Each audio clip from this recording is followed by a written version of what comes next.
Welcome back to Fast Market. I'm Diane King Hall alongside Tom White. Joining us now is Landon Swan, co-founder at Likefolio. We're taking a closer look at Chipotle. Shares up more than 20% over the past year, despite a lot of talk about portion sizes, pricing, and more.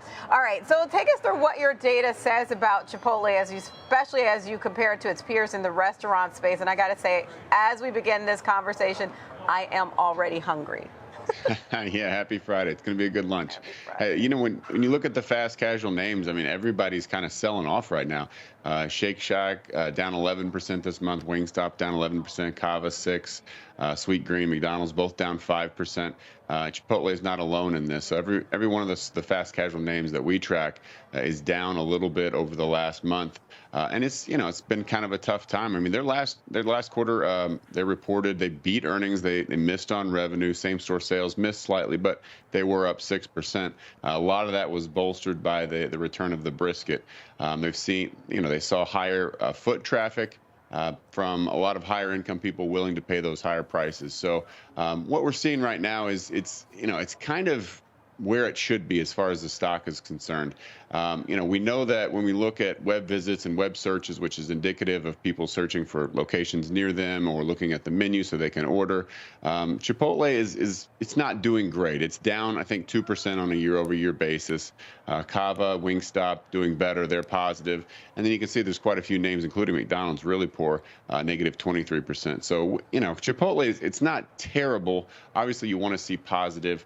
But 2% is pretty close to positive, but still, it's not doing great. I will say their app usage is up significantly over the last week. Their app, they had an update to the app though, so we're kind of writing that off.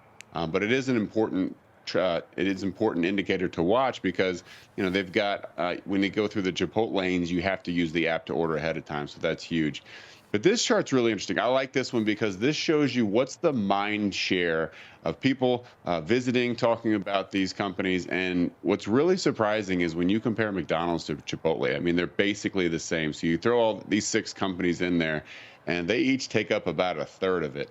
Which is really interesting. Obviously, McDonald's is, it's a larger company, much more locations, but it's interesting that Chipotle demands that kind of mind share. So, overall, I think that we're fairly neutral on the name right now.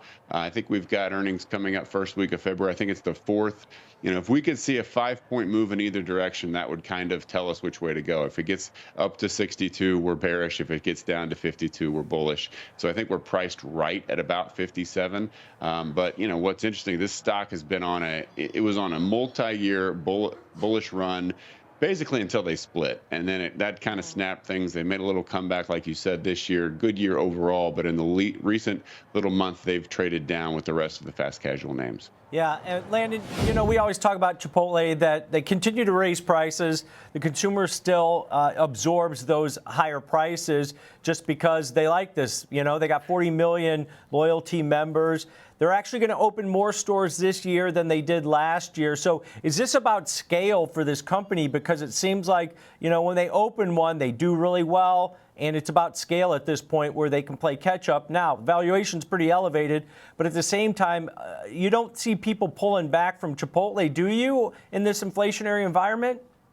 I think that's been one of their strengths, is that they've got fairly inelastic demand,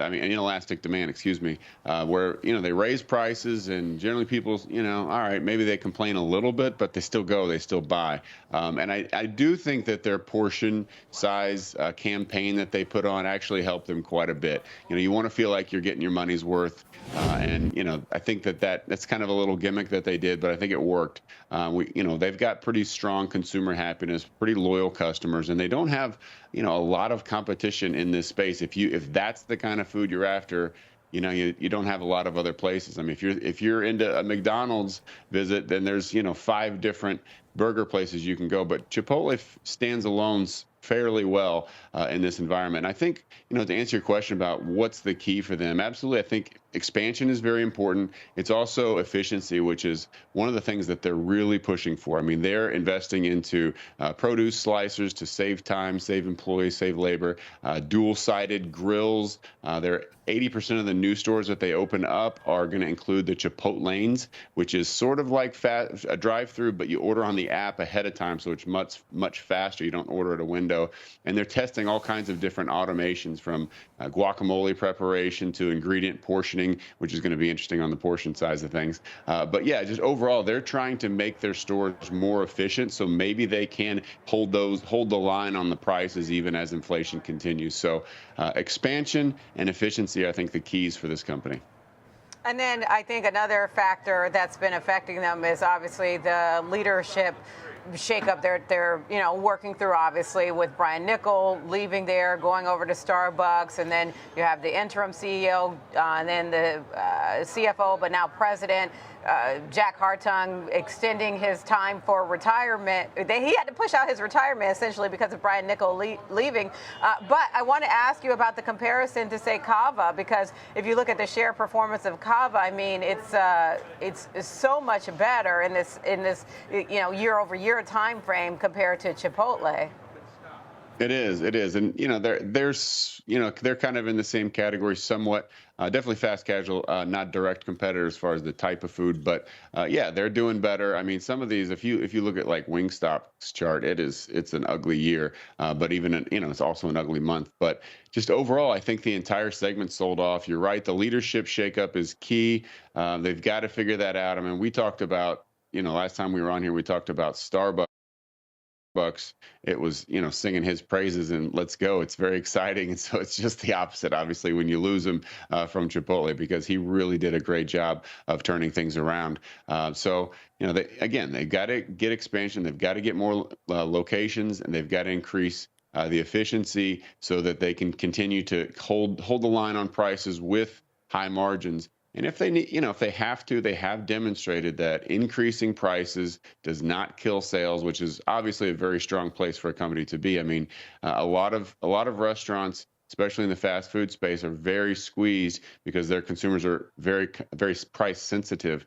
Chipotle's are not that much. Not as much as fast food, so they're able to continue to raise prices without pushing people away too much. And again, the portion control or the portion size campaign that they put on, I think, kind of put that in people's minds, like, hey, yeah, it's a little bit more expensive, but you're getting your money's worth.